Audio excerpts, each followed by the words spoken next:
Okay, the question for Joshua and Julia.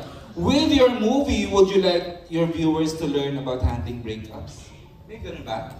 Ano po, sorry? May impart ba tayong sa viewers how to handle breakups? Pag sa pelikula po? Lesson learned na matututunan ng mga tao about breakups. On handling it, or may ganun ba? I think hindi siya pinakita on how to handle it. But if you watch the movie at nakita mo kung paano hinandle ni Juancho and Zai, malalaman mo na kung paano siya i-handle. Bilang ikaw yung nanonood sa POV mo. Yeah. So meron kahit paano. Depende sa karga. Can we have the two writers add to that? Wala naman pong walang step 1, walang ganun. Pero you'll see how both characters dealt with a breakup. And from there, madami po talaga tayo matututuhan. Kasi syempre, di ba, as mentioned by Tan earlier, in a relationship, pag nag-e-end, may concept parate ng may mas nasasaktan or may mas nangiiwan, gano'n. But not na hindi parate na yung nakasakit, siya lang yung hindi siya nasasaktan.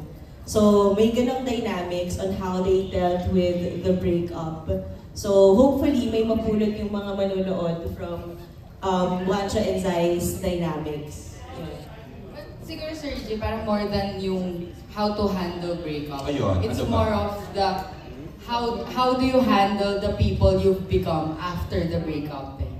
Diba? Yung bagong tao na naging kayo pagkatapos ng breakup. Paano, patas pag nagkita kayo ulit, paano yun yung i-handle? Ayun ang pwedeng ibigay ng pelikula. Yeah. At least meron ini-impart pa lang ano? Yes. Sana naman po. Sana naman po talaga may share kami gano'n. Kasi syempre, di ba, when you close a chapter or a relationship, may nagka-come out na person. So you hope na makilala mo yung bagong tao na yun outside of that relationship. So, parang ang ganda ng kwento. Sa kanila na nag-focus. Walang third party. Walang third character dito. I don't know. Oh, di mo alam. Pasabor. Kaya di ba? Si Ketcha. Ano na si Ketcha? Spoiler mo! Oy! Okay. Babi ko nga pala. Oo, kasi sa eksena pala, yung eksena sa beach, di ba, sa bar, na parang ingatan mo yan. Tapos iba yung ngiti ni Kyla. Ako, in-assume ko na naman talagang si Kyla yung third party.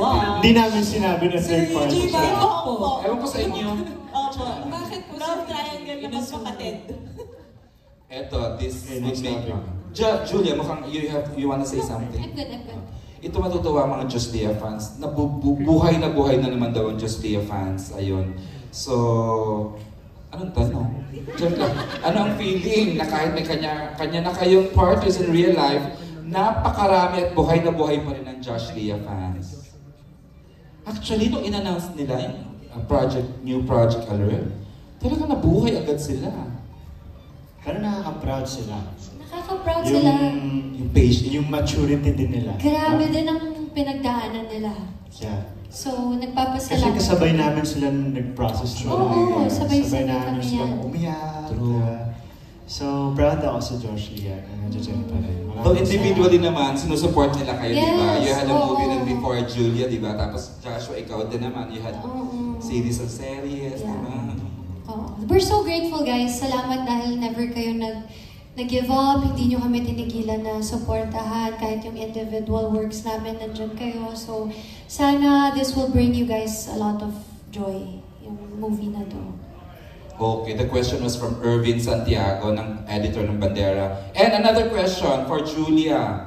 Paano mo i-describe yung dating Joshua Garcia noon sa ngayon? Marami ka bang new discoveries after 5 years, Beth? Yeah, sobrang proud ako kay Josh. Grabe yung... Alam mo yung una pa lang na... Ano ba yung pinakauna natin? Yung look test? Script reading ba yun? Hindi, look test yun.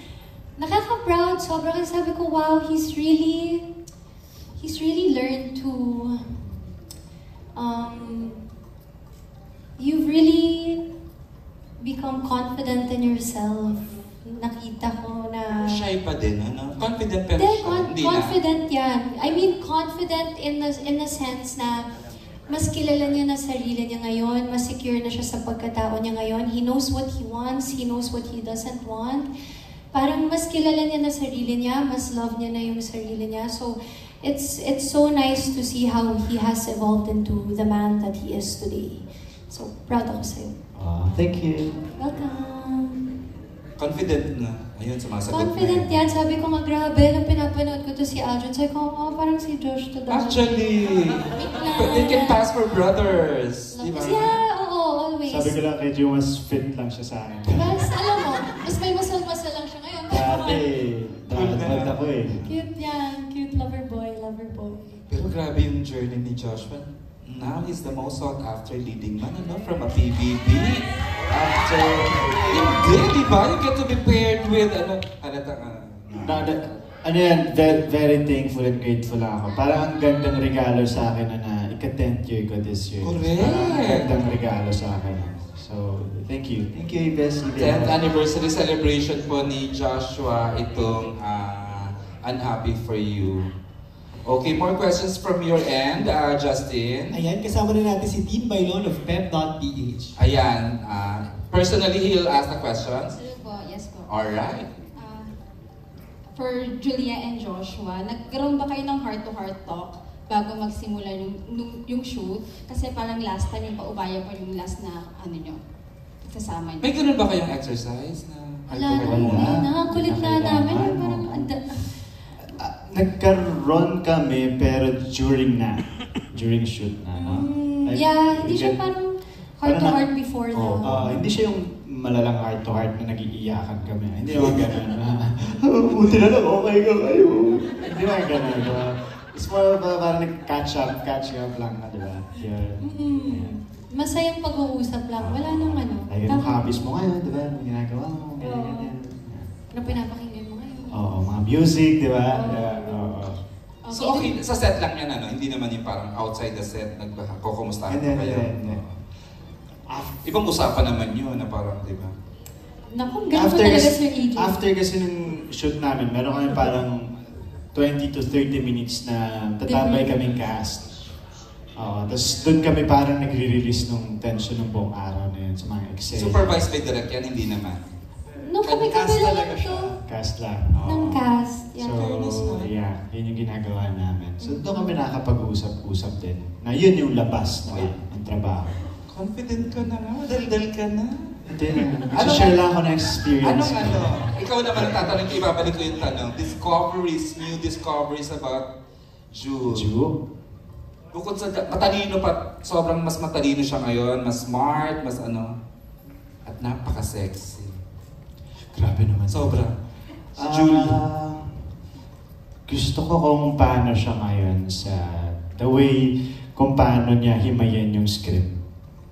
As in parang ako yung nahihiya sa set pagka parang shit, grabe naman himayin ni Julie yung script niya. Makita mo talaga yung mga notes niya dun sa script niya. Talaga? Ako yung nahihiya. Sabi ko, gawin ko nga rin yun. Punta ako ng room ko, naggawa ako kunyari ng ganyan. Wala rin mo nangyari. Parang, yung highlighter ko pero, hindi ba? kidding aside, proud ako sa kanya kung paano niya itrato yung trabaho ngayon. Well, before, sobrang respeto rin naman niya. Pero iba na yung atake namin ngayon sa work. Mas detalyado na kami. Even yung mga lines, hindi siya basta binabato eh. Ibang-iba na, no? And I'm proud of you. Thank you. Direk Peterson, masarap ka trabaho. Oo naman. Oo naman. Kasi katabi mo. Sharp. No, but it was really a fun set. I think they were all very generous to each other. And I think nililid nyo kasi yun, Josh, Julia. I think yung generosity comes from how everyone sees them together. Ewan ko, parang there's just really this beautiful energy, this aura when they're together. Teaser pa lang naramdaman ko na siya. Yes. The magic's still there. And there's magic, yes. I also believe. Diba? Okay. Pep ulit, more questions? Last na po sa akin. So yung unhappy for you, parang mabigat siya. Babalik na rin natin. Happy for you. Kung may sasabihin ka, Julia and Joshua sa isa't isa, I'm Sino si Joko? Josh and Julia. So I'm happy for you. Parang tugtungan nyo lang. I'm Joshua, happy for I'm happy you. for you. And Julia, I'm happy for you. I'm happy for you. Directed by... Bongga! Ang salasaya. Wait lang, mag-isip muna ako. Itutuloy ba yung I'm happy for you? Ako, I'm happy for you for all that you have achieved. Oh. I'm happy for you sa lahat ng na-achieve mo rin. Diba? Ang ganda, ako kasi ang happy ko kasi ang ganda ng mga pelikula na ginagawa. Like, diba? Kaya ang ganda ng ginagawa mo, yung track lang ng pelikula na ginagawa mo. So I'm happy for you na ang ganda ng mga decisions mo. Thanks. Thank you. Thank you. Okay. Sorry, but you have something to say, No, Jewel? no, no. We're down to our last two questions, and the last two will come from babasahin ni Justin.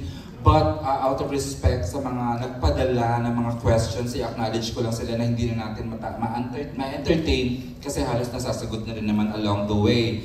Like for example, itong question from Rian Calubira ng Cinehub. Si Josiah was able to nakapagtanong naman. Nakapagtanong din si John Milo Severo na hindi natin ma-entertain kasi we're limited tayo sa ating live streaming. Si Jimpy was able, at si Chat Rosette ng Manila Feed, medyo nasagot naman. Pero ito yung gusto ko talagang, bago ko ibigay yung microphone kay Justin, kay Joshua and Julia. If you have a message to each other, ano ang thank you and sorry nyo sa isa't isa? Ang ganda, di ba? Thank you, Chad. Matalino yan si Chad. Nag-iisip. Charot. Thank you and sorry nyo sa isa't isa. Oh my. Nagawa na namin ito dati.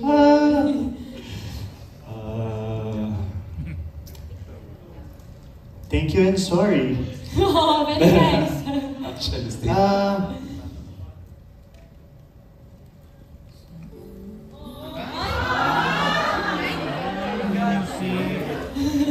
Sinasabi ko talaga, joke.